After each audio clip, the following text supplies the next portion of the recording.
ஞானானந்தமயம் தெய்வம் நிர்மலஸ்படிகாகிருதியும் ஆதாரம் சர்வ வித்யாநாமயக்ரீவம் பாஸ்மகே. நமஸ்காரம். நேயர்கள் அனைவருக்கும் அஸ்ட்ரோ கேஎஸ் ஐயங்காரின் பணிவான நமஸ்காரங்கள். புது வசந்தம் டிவி நேயர்களுக்கு அஸ்ட்ரோ கேஎஸ் ஐயங்காரின் பணிவான நமஸ்காரங்கள். வார பலன் 19/2/2024 25/2/2024 வரை உண்டான வாரத்திற்கு என்னென்ன பலன் மேஷம் முதல் மீனம் வரை அப்படின்றத பார்ப்போம். முதல்ல இந்த வாரத்தினுடைய கோல்சாரம் என்ன, அதற்கு பிறகு இந்த வாரத்தில் வரும் விசேஷ நாட்கள் என்ன, இந்த வாரத்தில் இருக்கக்கூடிய சந்திராஷ்டம ராசிகள் என்னென்ன அப்படின்றத வரிசைப்படுத்தி பார்க்கலாம். முதல்ல இந்த வாரத்தின் கோல்சாரம் என்ன அப்படின்னு பார்க்கும்போது, காலபுருஷ தத்துவத்தின் முதல் ராசியான மேஷ ராசியில் குரு பகவான், 6ஆம் இடம்னு சொல்லக்கூட கன்னியில் கேது பகவான், 10ஆம் இடத்தில் சுக்கிரனும் செவ்வாயும், 11ஆம் இடத்தில் சூரியன் புதன் மற்றும் சனி ஆட்சி பெற்று சனி பகவான் இருக்கிறது. 12ஆம் இடம்னு சொல்லக்கூடிய மீனத்தில் ராகு பகவான் இருக்கார். இந்த வாரத்தில் அதிவேகமாக செல்லக்கூடிய கிரகம் அப்படின்னு சொல்கிற சந்திர பகவான் இந்த வாரத்தில் மிதுன ராசியில், அதாவது மிருகசீரிஷ நட்சத்திரம் 3ஆம் பாதத்தில் ஆரம்பித்து சிம்ம ராசி உத்தர நட்சத்திரம் வரலும் போகிறார். இந்த வாரத்தில் பார்த்தேனால் பல மாற்றங்கள் நிகழப்போகிறது. இந்த வாரத்தில் வரக்கூடிய நல்ல விசேஷ நாட்கள் என்ன அப்படின்னா, 20ஆம் தேதி அன்னைக்கு ஏகாதசி, அதாவது சுக்லபக்ஷ ஏகாதசி திதி, மாசி மாதத்தில் இது ஜெய ஏகாதசி அப்படின்னு பேர். இந்த ஏகாதசியின் விசேஷம் என்ன அப்படின்னா, சில பேருக்கு இந்த பூர்வ புண்ணியஸ்தானம் மூதாதையர்களுக்கு செய்ய வேண்டிய கர்மாக்கள் மூலியமாக சில சாபங்களோ பாவங்களோ வந்திருக்கக்கூடும்.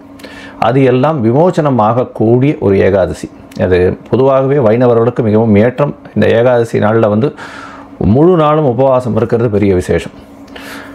இந்த ஏகாதசியை கடைபிடிக்கிறதன் மூலியமாக மூதாதையர்கள் சாபம் நீங்கும், அதை தவிர பிரம்மஹத்தி தோஷம் நீங்கும் அப்படின்ற விசேஷங்கள்லாம் சொல்லியிருக்கு. இதன் பெயர் ஜெய ஏகாதசி அப்படின்னு பெயர். 21ஆம் தேதி இந்த மாதத்தில் 21/2/2024 அன்னைக்கு பிரதோஷ காலம்னு சொல்லும் பொழுதே சாயந்தரம் 5:45 6:15 வரலும் அந்த ஆர்த்தி காட்டக்கூடிய நேரம் பிரதோஷ காலம். பிரதோஷத்தில் விரதம் இருந்து பிரதோஷ கால பூஜை முடிச்சுட்டு போய் சாப்பிட்றது விசேஷம். இந்த பிரதோஷத்துக்கு வேண்டின்னு பண்ணக்கூடிய காரியங்கள் அனைத்தும் வெற்றி பெறும் அப்படின்னு சொல்லக்கூடியது. சிவன் கோயில்கள் அனைத்திலும் பெரிய விசேஷமாக நடத்தக்கூடிய ஒரு விஷயம் இந்த பிரதோஷ காலம். இந்த வாரத்தில் பார்த்தேன்னா மாசி பௌர்ணமி நாள், அது மாசி மகம் வருது. இது 24ஆம் தேதி மாசி மகம் இந்த மாதம் வரக்கூடியது. பௌர்ணமி யோகம் அப்படின்றது எந்த ஜாதகத்திலுமே ரொம்ப விசேஷமான ஒரு விஷயம். அதாவது சூரியனும் சந்திரனும் 180 பாகைகளில் இருக்கும் பொழுது அதீத சுபத்துவம் அடையக்கூடிய காலகட்டம். இந்த காலகட்டத்தில் பிறக்கக்கூடிய குழந்தைகள் ஒரு பெரிய ஏற்றத்தில் இருக்கும். அவர்கள் குடும்பத்திலேயே ஒரு பெரிய ஏற்றத்தை கொடுக்கக்கூடிய ஏதாவது ஒரு பெரிய விஷயம், எந்த ஒரு விஷயத்திலையும் விற்பனராக வரக்கூடிய வாய்ப்புகள் மிகவும் அதிகம். பௌர்ணமி யோகத்தை பொறுத்தவரைக்கும் பெரிய ஏற்றமான விஷயங்களை சொல்லக்கூடியது, அதீத சுபத்துவம் அடையக்கூடியது. சந்திர பகவான் அதன் மூலியமாக நல்ல ஒரு ஏற்றம் கிடைக்கும். அதிக ஒளி கிடைக்கிறதுனால நல்ல ஒரு ஏற்றம் கிடைக்கும். அவர் இருக்கும் இடத்தை வைத்து பெரிய ஏற்றம், அதாவது பிறந்தக்கூடிய குழந்தையின் லக்னத்திலிருந்து அவர் இருக்கக்கூடிய இடம் பெரிய ஏற்றத்தை கொடுக்கக்கூடியதாக இருக்கும். பொதுவாகவே இந்த மாசி மகம் அப்படின்றது ரொம்ப பெரிய விசேஷம். மாசி மாதத்தில் வரக்கூடிய மகா நட்சத்திரம் குரு பகவானும் சேர்ந்திருந்தால் மகாமகம்னு சொல்லக்கூடியது 12 வருஷத்துக்கு ஒரு தரம் வர்றது. இப்போ மாசி மகம், ஏன்னா மாசி மாதம்னு சொல்லும் பொழுது கும்ப மாதத்துக்கு கும்பத்துக்கு சம சப்தமத்தில் சந்திர பகவான் வரார். மக நட்சத்திரத்தில் வரும்போது இந்த மாசி மக பௌர்ணமி வருது. இது ஒரு பெரிய விசேஷமான நாள். இந்த வாரத்தில் பார்த்தேனால் எந்தெந்த ராசிக்காரர்களுக்கு சந்திராஷ்டமம்னு பார்த்தோமே ஆனால், விருச்சிகம், தனுசு மற்றும் மகரம், இந்த 3 ராசிக்காரர்களுக்கு சந்திராஷ்டம காலம். சந்திராஷ்டம காலம்னா உங்களுடைய பிறந்த ராசியிலிருந்து 8ஆம் இடத்தில் சந்திர பகவான் மறையும் பொழுது சந்திராஷ்டம காலம்ன்றது சொல்கிறோம். உடல் நலத்தில் சற்று தொய்வு ஏற்படும், மனக்கலக்கங்கள் வரும், ஸ்ட்ரெஸ்ஸு கொஞ்சம் அதிகமாக இருக்கும். ஏன்னா சந்திர பகவான் மதிகாரகன். அவர் மறைந்து இருக்கக்கூடிய காலகட்டத்தில் மயங்கக்கூடுன்றதுனால புதிய முயற்சிகள் வேண்டாம், வெளியூர் வெளிமாநில பிரயாணங்கள் வேண்டாம்னு சொல்கிறோம்.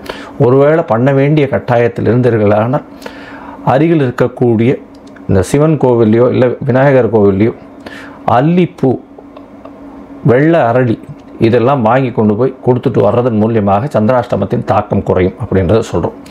சரி, இந்த வாரம் மேஷம் முதல் மீனம் வரை எப்படி இருக்குது அப்படின்றத பார்ப்போம். அதாவது 19/2/2024 25/2/2024 வரை உண்டான காலத்தில் உங்களுக்கு என்ன காண்டாக்ட் பண்ணணும், அதாவது அஸ்ட்ராலாஜிக்கல் கன்சல்ட் தேவைப்படுமாயின் என்னுடைய மொபைல் நம்பர் ஸ்க்ராலிங்கில் போயின்னு இருக்கு. உங்களுக்கு வேணும்னா எனக்கு ஃபோன் பண்ணுங்க, உங்களுக்கு அப்பாயின்மெண்ட் தரேன். உங்களுடைய date, time, place of birth அனுப்பிச்சிங்கன்னா லக்ன சந்தி, ராசி சந்தி இல்லைன்னா பாத சந்தி ஏதாவது இருக்கான்றதை பார்த்துட்டு உங்களுடைய தசா புக்தி அந்தரம் சூக்ஷ்மம் இதை பார்த்துட்டு அதற்கு பிறகு இன்றைய கோல்சார பிரகாரம் உங்களுடைய பிரச்சனைகள் என்ன, அதற்குண்டான தீர்வு என்ன, எளிய பரிகாரங்கள் என்ன செய்யலாம் அப்படின்றத பற்றி நான் விரிவாக உங்களுக்கு சொல்கிறேன். அதுக்குண்டான கட்டணம் என்னன்றதையும் அதில் சொல்கிறேன். சரி, இப்போது மேஷம் முதல் மீனம் வரை 19/2/2024 25/2/2024 வரை உண்டான பலன்களை மேஷம் முதல் மீனம் வரை பார்க்கலாம்.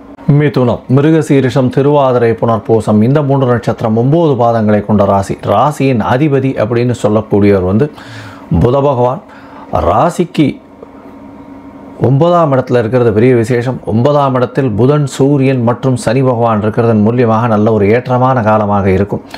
தந்தையின் மூலியமாக அதீத பொருள் வரவு வரும். உங்களுக்கு திடீர் பணவரவு வரக்கூடிய பாக்கியம் உண்டு. பாக்கியஸ்தானத்தில் போய் 9ஆம் அதிபதி பாக்கியஸ்தானத்தில் ஆட்சி பெற்று போயிருக்கிறது பெரிய விசேஷம். அதில் தந்தை காரகனான சூரிய பகவான் இருக்கிறது நல்ல ஒரு ஏற்றத்தை கொடுக்கும்.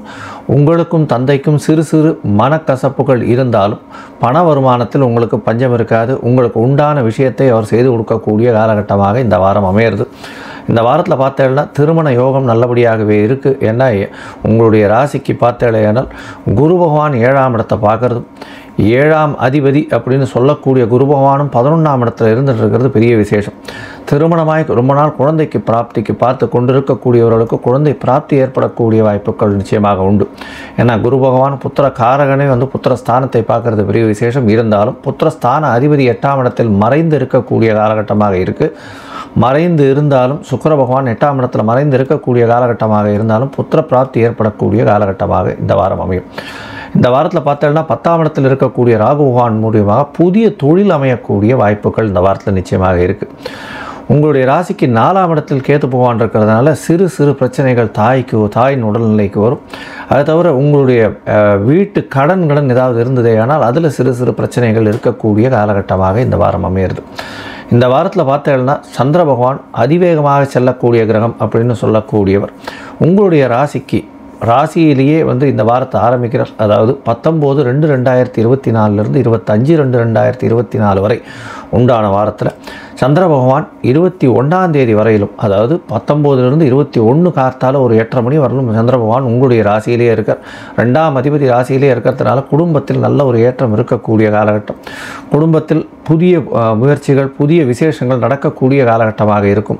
குடும்பாதிபதியே உங்களுடைய ராசியில் இருக்கிறதுனால பணவரவிற்கு பஞ்சம் இருக்காது. ஏன்னா அவரே தனக்காரகனாகவும் மாறும். அதனால் தனஸ்தான அதிபதியாகவும் மாறுறதுனால கண்டிப்பாக பணவரவிற்கு பஞ்சம் இருக்காது. கவலைப்பட வேண்டாம். எதை நினைத்தாலும் அதை சாதிக்கக்கூடிய தன்மையாக இருக்கும். இந்த வாரம் பார்த்தாலேயானால் இந்த ஐடி ப்ரொஃபஷனில் இருக்கிறவா, அதை தவிர ஆர்ட் டைரக்டர்ஸு, இந்த அதாவது அக்கௌண்ட்ஸு, காமர்ஸு, சார்ட்டர்ட் அக்கௌண்ட்ஸ் இவாளுக்கெல்லாம் பெரிய ஏற்றம் கிடைக்கக்கூடிய வாரமாக இந்த வாரம் அமையிறது. உங்களுடைய ராசிக்கு பார்த்தேன்னா 2ஆம் இடத்துல சந்திர பகவான் போகிறார். அதாவது 21ஆம் தேதி காலை ஒரு 8:30 மணியிலிருந்து 23ஆம் தேதி இரவு ஒரு 8:30 மணி வரலும் சந்திர பகவான் 2ஆம் இடத்துல ஆட்சி பெற்று போயிருக்கார். தனஸ்தானத்தில் ஸ்தான அதிபதி ஆட்சி பெற்று போயிருக்கிறதுனால குடும்பத்தில் நல்ல ஒரு ஏற்றம் இருக்கும். பணவரவிற்கு பஞ்சம் இருக்காது. சுபர் பார்வையும் அதிகமாக இருக்கக்கூடிய காலகட்டம். செவ்வாய் உங்களுடைய ராசிக்கு 6ஆம் அதிபதி 8ஆம் இடத்தில் உச்சம் பெற்று போயிருக்கிறதுனால திடீர் பண யோகம் வரக்கூடிய காலகட்டமாக இருக்கும். ரேஸு, லாட்ரி இந்த மாதிரியான விஷயங்களில், இன்சூரன்ஸ் இந்த மாதிரியான விஷயங்களில் வரக்கூடிய வாய்ப்புகள் நிச்சயமாக உண்டு. உங்களுடைய ராசிக்கு பார்த்தேயானால் சுக்கிரன் உங்களுடைய ராசிநாதனை பார்க்கறதுனால அதீத சுபத்துவம் அடையக்கூடிய காலகட்டம். உங்களுடைய ராசிக்கு 3ஆம் இடத்தில் சந்திர பகவான் போகிறார். பௌர்ணமி யோகம் அமையிறது. இந்த காலகட்டத்தில் இளைய சகோதரன் மூலியமாக நல்ல ஒரு ஏற்றமான செய்தி வரக்கூடிய வாய்ப்புகள் இந்த வாரம் இருக்குது. முயற்சிகள் அனைத்தும் வெற்றி பெறக்கூடிய வாய்ப்புகள் நிச்சயமாக இருக்குது. இந்த வாரம் பார்த்தேயானால் உங்களுக்கு பெரிய ஏற்றமான வாரமாக இருக்குது. இந்த மிதுன ராசிக்காரர்கள் இந்த வாரத்தில் பச்சை பயிறு, அதில் பண்ணக்கூடிய சுண்டல் இல்லைன்னா பச்சை பயிறு தானியம் எடுத்து கொண்டு போய் அருகில் இருக்கக்கூடிய பெருமாள் கோவிலில் தானமாக கொடுத்துட்டு வர்றதன் மூலியமாக உங்களுக்கு ஒரு பெரிய ஏற்றம், மாற்றம் இந்த வாரத்தில் வந்தே தீரும்.